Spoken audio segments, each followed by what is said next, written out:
Hi guys, this is Amy. This week I decided to focus on the Thompson book, specifically chapter 5. Thompson gets into essential conditions for successful team performance, and he mentions three kind of general overlying factors, which one is possess the relevant expertise to perform the task, 2, be engaged and motivated to perform the task, and then 3, execute the task by coordinating with other team members. In this chapter, he then dives deep into each of those three. So rather than try and tackle all of that, I focus just on expertise and even more precisely just on the knowledge, skills, and abilities that Thompson mentions. So he says there's 5 crucial skills for team members, and that's what's contained here in my infographic. And I realize these are a little bit small, so I try to break them out for you. So hopefully you can follow along this slightly jumbled mess. But again, KSA stands for knowledge, skills, and abilities. And Thompson says there's 5 that every team needs to have in order to be effective. And the first one he mentions is conflict resolution. So looking at conflict resolution, he focuses on task conflict versus relationship conflict. And he mentions how task conflict should be actually encouraged, recognized, and encouraged, because really conflict can help drive creativity. It can help with innovation.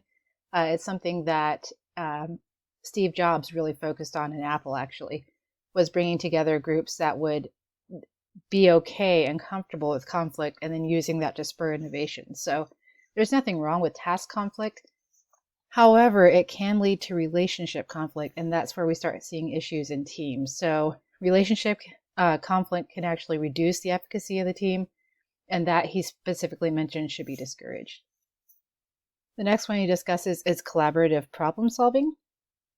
And he basically talks about recognizing issues or problems or obstacles and then collaborating together as a team to develop solutions for those and then implementing those corrective actions to fix the problems. And so if a team has effective conflict resolution, they should also have effective collaborative problem solving skills. You put all those together, you're looking at a pretty good team.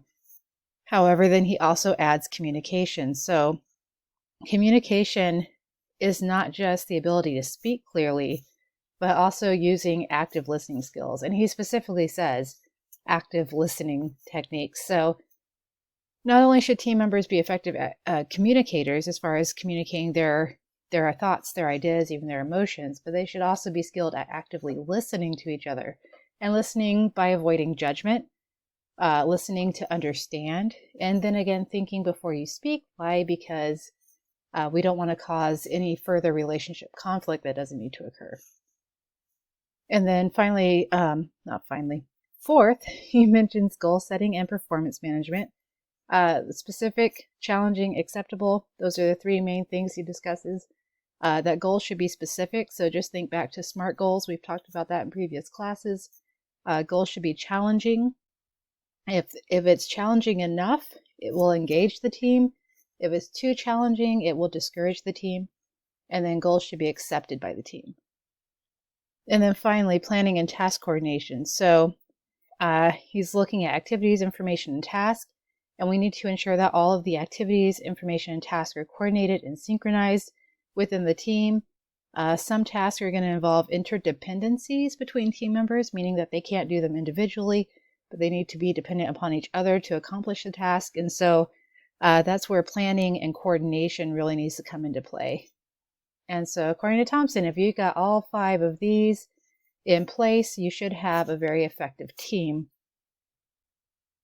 The question that I'll leave for you is, which of the 5 knowledge, skills, and abilities do you think is the most critical for team efficacy? So of the 5 that was mentioned, which one do you believe is the most critical for team efficacy? I look forward to reading your responses. Thank you.